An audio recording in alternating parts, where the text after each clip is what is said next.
influential and significant topic today is about angry bosses, from a study done by Ohio researchers that said that when you deal with an angry boss or a hostile boss, it's good to retaliate and give that action back, so yell back at them.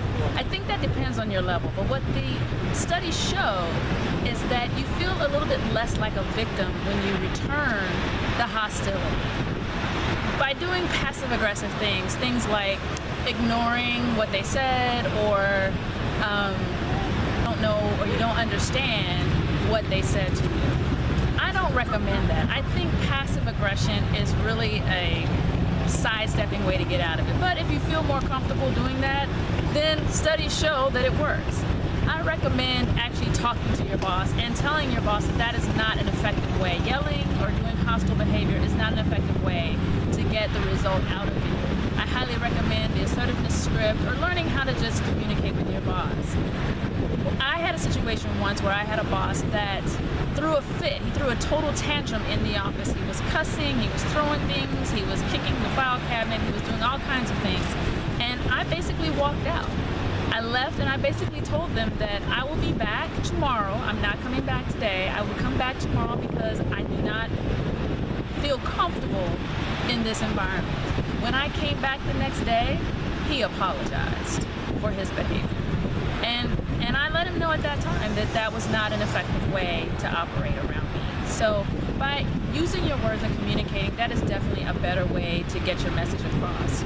The other note that you might want to take is, I know during the State of the Union address, when President Obama made the comment that he will not be running for office again, which obviously his term is over, but he's not going to be running, the Republicans took that opportunity to give a rousing round of applause, which in my opinion was a little hostile. But our president, being the class act that he is, decided to retaliate by responding simply that he doesn't have to run again, mainly because he already won twice. So that's your influential and significant moment today. Feel free to tweet me, and I look forward to getting your questions, your comments, anything that you'd like to have me put on the air to discuss that's influential and significant. We'll be right back. Yeah. The greater fool is actually an economic term. It's a patsy. Thanks for that. For the rest of us to profit, we need a greater fool. Someone who will buy long and sell short. Most people spend their lives trying not to be the greater fool. We toss him the hot potato. We die for his seat when the music stops. The greater fool is someone with the perfect blend of self-delusion and ego to think that he can succeed where others have failed. This whole country was made by greater fools. Are you willing to be the greater fool? Like the clip said, that's what this country was built on. That's how we made America what it is today. I mean, that is really the definition of an entrepreneur. To imagine that a financial term that's a lot of people consider to be a negative thing, when you really get down and think about it, it's actually a very positive thing, because to be a greater fool, you can imagine a world different than a world that exists today. You can imagine taking something and it being of service to other people, of growing for other people, of helping them and yourself get to another place, a better place, the greater fool. Today, I challenge you to be the greater fool. I started on this journey many years ago, and it's taken a lot of turns. And for those people who may have followed me along through the years, you know that my journey started with conversations with myself. That's how Leslie Pogue LLC came to be. It started off as conversations with myself, and really, if I think back to the journey that I have taken, it's really a story about, and every time I named my business a different thing, it was really where I was in my journey, because the beginning was conversations with myself, and I was having a whole lot of conversations with myself. really digging in deep, doing the groundwork that I talk a lot about, because again, I walk my talk. I did a lot of internal searching and a lot of internal questioning and finding out who I was and who I am, who I want to be, and where I wanted to be. I did the hard work. I asked the hard questions of my family, of my friends. I sought answers to things I didn't understand. I sought help in areas I wasn't strong in. And throughout all of that journey, I always had a bigger plan, a bigger picture of what my life should be. So some could argue that I've always been, probably since the time I was little, the greater fool, because I've always dreamed of the bigger, better. My initial journey started off with me wanting to be the next Whitney Houston and Debbie Allen, and as we can see, I'm not there yet, but I always dreamed bigger. And no matter what came my way, I never stopped dreaming that dream. I read an article about a woman once years ago that dreamed of being on Broadway, and after she hit a certain age, she figured that it was a little bit too late to fulfill that dream. But she realized that she could still act on stage, which was really her dream. Her dream was really to act on stage. And what she did was she started doing it in her neighborhood area. She started with her neighborhood theater. She auditioned. I forget the role she played. I believe it was a starring role, but she auditioned to play a role in the play. She got it.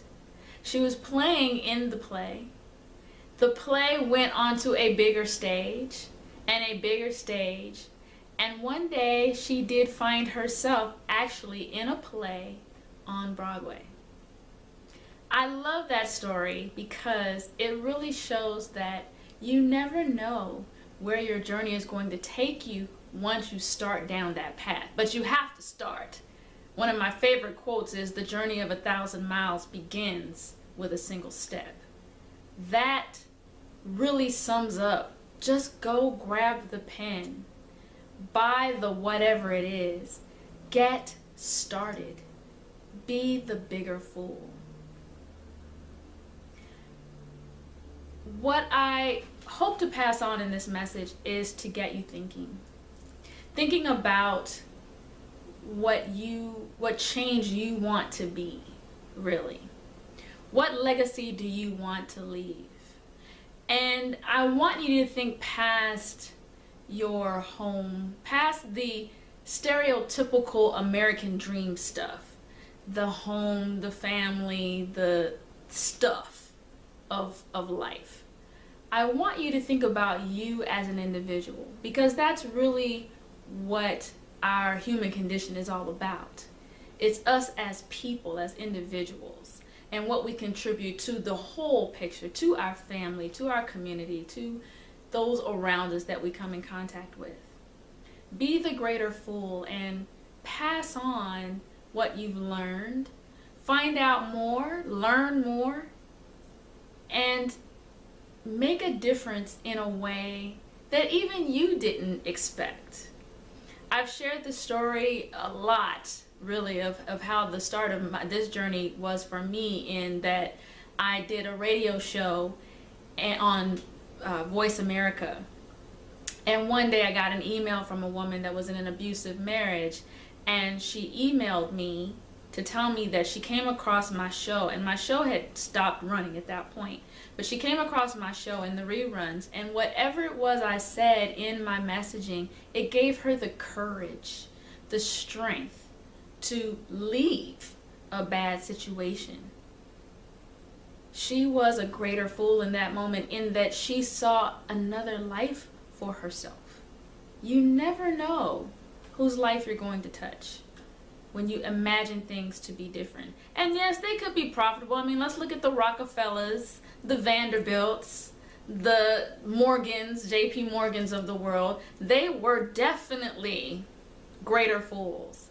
And they imagined so much that our world is most definitely changed by what they did, what they created, their partnerships, their collaborations, all of their inventions and insight, and just knowing what direction this world was going to go into and the needs of the growth that was going to happen with the product that they already possessed.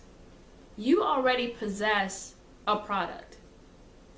It could be anything. For me, it's voice, it's thought, it's ideas. It could be an actual tangible thing. Don't stop dreaming about getting that out there.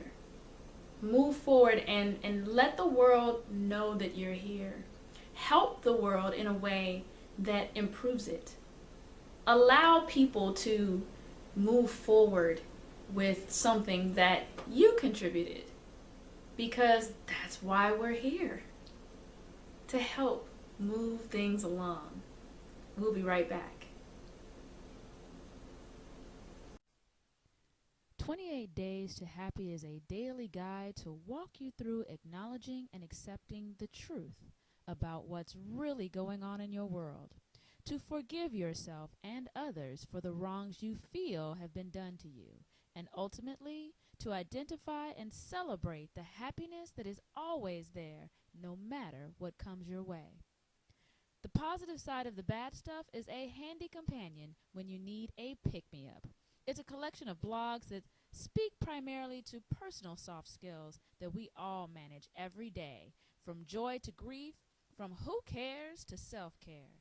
It will give you a guide to make sense of the things in your life and find your positive side of the bad stuff.